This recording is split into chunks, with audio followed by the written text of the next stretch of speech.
All right, we made it to Friday. Boy, that was a really good workout this morning. You did a really good job today, Evan. Today we had a 7-mile run at Threshold with 12 miles total for Danny, Hung, and me, and 11 miles total for Evan and Father Daniel. It was a good one. Here's how it all went down, and here are all the mile splits.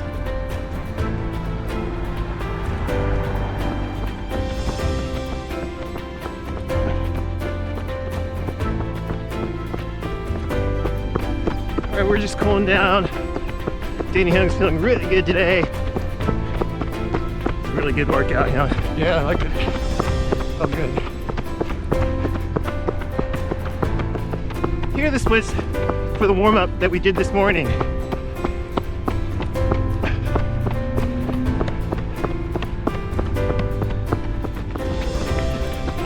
Here are the splits for the tempo run that we did with Evan.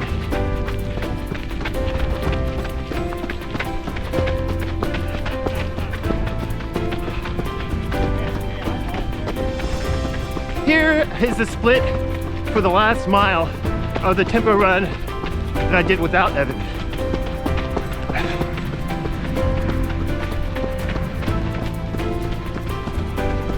Here are the splits for the miles that we did on the cool down.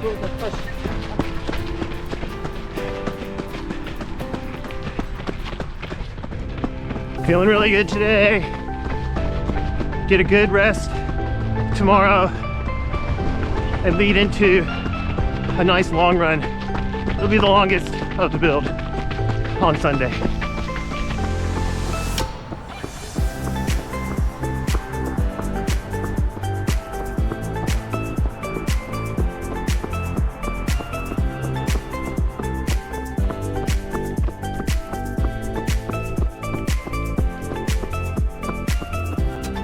Evan, I remember when you were struggling to put together a broken tempo run with only 2 miles at a time. Do you remember that? It wasn't too long ago.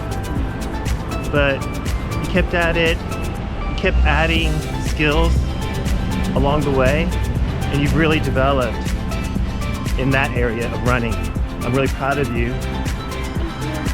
In particular, I think you learned a lot about the mental game and how to stay positive, how to use your breathing to stave off panic and keeping calm. I think these are really difficult skills to learn, and I think you did a great job acquiring them and making it part of your running game. Thank you. I hope you can make thinking positive a part of your running game too. Please like and subscribe. It helps our channel a lot. Tomorrow we have 8 miles steady state. See you then. Today I want to talk about tendonitis and other types of muscle inflammation. And today's topic is not really a tip. It's just sharing with you our own experiences, because I feel like everyone's different and I can't assume that I know what's happening in your situation or what your medical history is or what your current state of health is at the moment. So please understand that we're just sharing our own story, and then you can draw the conclusions that you like on your own. You probably noticed that Cole hasn't been doing runs for the past week. He had a pain in his glute and felt that it was to the point where if he were to run, then the pain would become more severe or more permanent.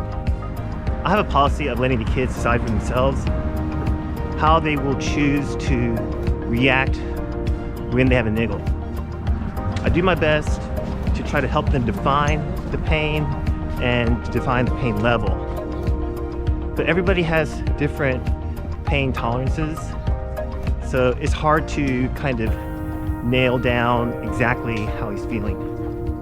So every day I judge his progress not by asking him if it hurts or not, or how much it hurts, but trying to compare the pain on that day to the previous day. This is the best subjective way for me to get information from Cole about his injury, because he's not really good at communicating.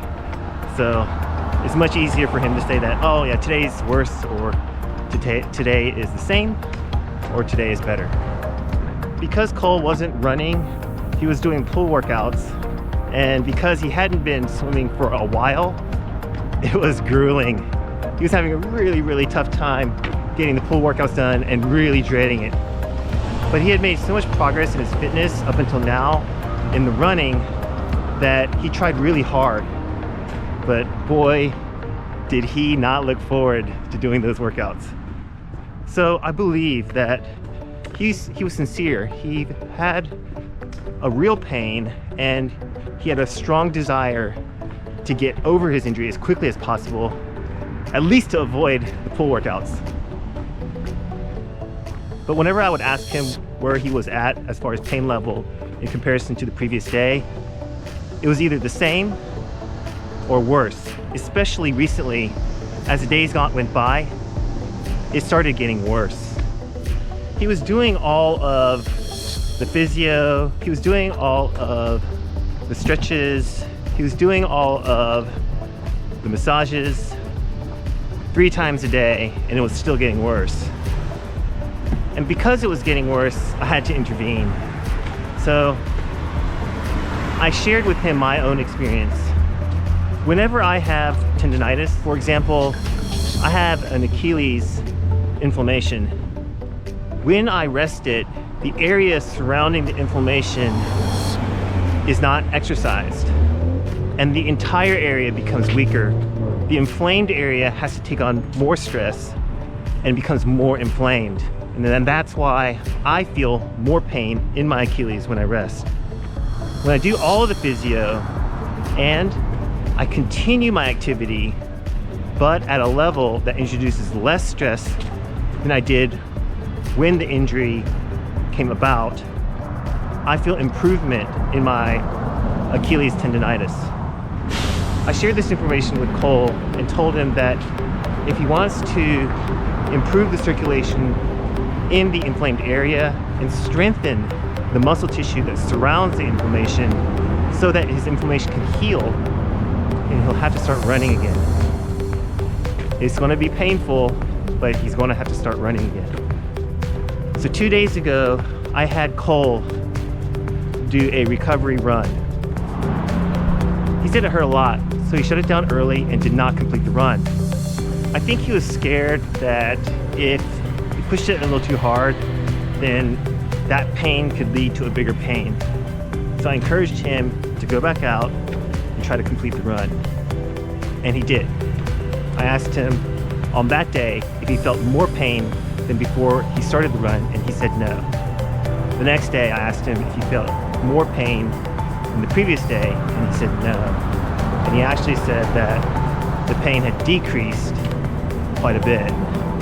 So for all of my niggles that I've had that had anything to do with any kind of inflammation, my objective has always been to bring blood flow to the area so that the inflammation can get circulation, and so that the healthy tissue around the inflammation can remain strong and allow a relief of pressure to the inflamed area so that it can heal.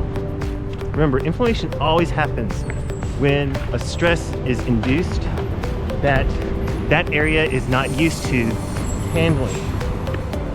That additional stress can be due to a heavier workload. However, it's most of the time due to improper form or technique. Those two things go hand in hand. Whenever you increase your workload, athletes tend to break down in form. You might have a blister on your toe and it might change your gait cycle. Or you might add extra reps to intervals and be a little bit tired at the end of those sets, and your form breaks down.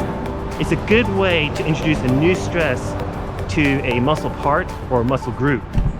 So for me, as long as I work the area with the same amount of stress that I introduced to it before I got the injury, I always give it a chance to heal, and I'm quite successful. There's a lot of good information on the internet about how to treat tendonitis. If you're dealing with an inflammation niggle, I wish you well. You can get through it. Whatever method you decide to use, stick with it. Don't give up. Be tenacious and get fixed up. Cole ran today. He did a good one. I'm looking forward to his recovery. It was a good day today. I hope you have a good day, and please try your best to have a meaningful run. See you in the next one. Bye-bye.